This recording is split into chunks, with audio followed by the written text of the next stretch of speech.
Alrighty folks, today we're talking about squats. Why you should do them, how you should do them, and some cues to make them as good as they can be. Alright, so let's start out by asking the first most basic question. What is a squat? The squat is a weightlifting movement that involves standing with a weight, bending your knees to drop your hips, and standing back up with the weight. It's one of the most basic movement patterns of everyday life, and its benefits reach far beyond just getting bigger legs. Things like your bench, overhead press, throwing, and even your loading can benefit from having a nice strong squat. As a matter of fact, the stability of nearly every lift that you do, especially as a strongman, comes down to having a solid base, which can be built the best from a good squat. That being said, how should you squat? To answer this question, we need to first focus on what your goal is in your training. If your goal is to primarily build muscle, then what you're going to be looking for is a deeper knee stretch with a lighter weight on your back relative to your 1 rep max. This technique allows the optimal stretch and contraction of the muscle to break it down to build the most muscle in return without the central nervous system strain of a super heavy weight. An ideal rep structure of a muscle building squat would be something in the 8 to 10 range with 60 to 65% of your overall load. If your idea is mainly to build strength, then what you're going to do is prioritize the load over the overall volume. That way your body can get used to the heavy stress of a big heavy squat, which then would transfer over to stuff like a heavier overhead press. Because to put it into perspective, let's say I can back squat 500 pounds. I can't, unfortunately. But if I can back squat 500 pounds, 300 pounds sitting on my body isn't going to feel as heavy as if I could only squat 250 pounds. See what I'm saying there?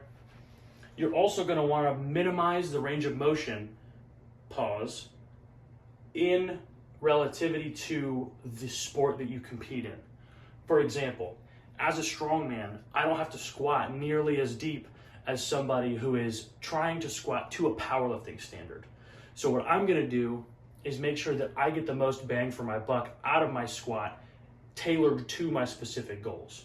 So I don't have to worry about always going ass to grass every single time I squat.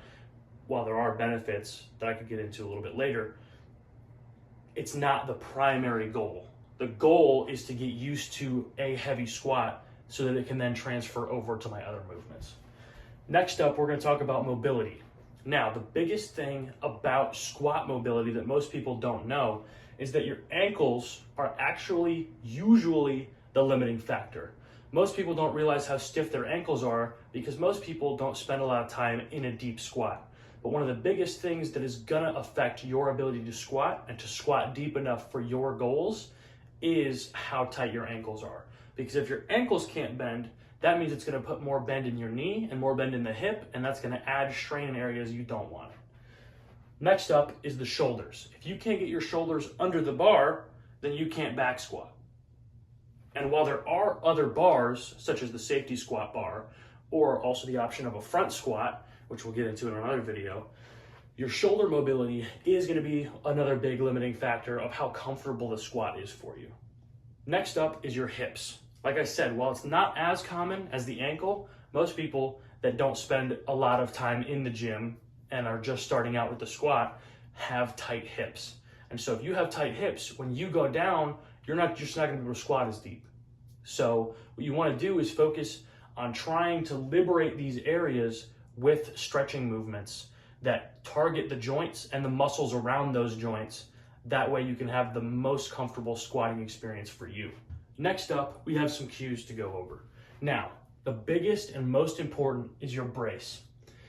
This story sounds a little bit silly, but I was watching a West Side Barbell documentary, and a man by the name of Dave Tate, who's a phenomenal weightlifter, you should go check out his YouTube stuff also, it's great content. He told a story of when West Side Barbell owner Louis Simmons was first teaching him how to squat. One of the cues that he gave him, bear with me now, is show me how fat you are. Stuck his fingers in his belt, said, show me how fat you are. This basically cues big air into your stomach and into your core, so that way you can brace as hard as possible against your belt, or even without a belt, so that the weight isn't going to crumple you on the way down.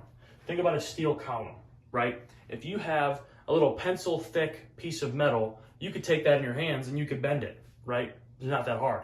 But if you had a block of steel this thick, you could set a house on top of it and it's not gonna bend in half. Be a steel column, not a pencil. That way, as you're coming down with that squat, it's not gonna bend and it's not gonna break you in half on the way down. So get big air before you squat. Next up is a little bit of a controversial cue that I hear some people use sometimes, but in the more experienced circles, especially with raw lifters, it's kind of advised against, and that's the chest up cue, right? So chest up just means that you're gonna try to arch your back into the squat and puff your chest up, usually on the way up from a squat. Now, this can be useful for some multiply lifters when they have big, tight squat suits on, and they can afford to take that liberty and bend their chest more because the bar's not gonna go anywhere. But for most raw lifters, especially ones like me with a smaller back, you wanna make sure that you don't puff your chest up too much during your squat, or else you risk the bar rolling right off your back, and that's a no-no, that's injury town, okay? So that one really only applies to some really, really big, really strong multiply lifters. So if you hear that cue, try to steer clear from it. Finally, what you want to focus on is planting your feet. So once you have that big air breath and you're focusing on not rounding in this upper back here, right? You're not puffing your chest out, you're keeping it tight, okay? So you're thinking about keeping your back tight into the bar, you're not puffing your chest out, right? You're tensing your back muscles in there so the bar sits nice and flat on your shoulders no matter what part of the lift you're going to, right? So you have that big air, you're going down with your hips, not back. Again, it's another cue that you kind of hear from lifters who are more in the multiply sphere where they tell you to rock your hips back to get to the bottom of a squat. While that does have its benefits, that can also lead to a lot of strain on the lower back, okay? So if you have too much extension in that lower back, same thing can happen on deadlifts. Your lower back is gonna take more of that weight than it should, and you could be leaving pounds on the table, okay? So once you have all those down, you're gonna plant your feet.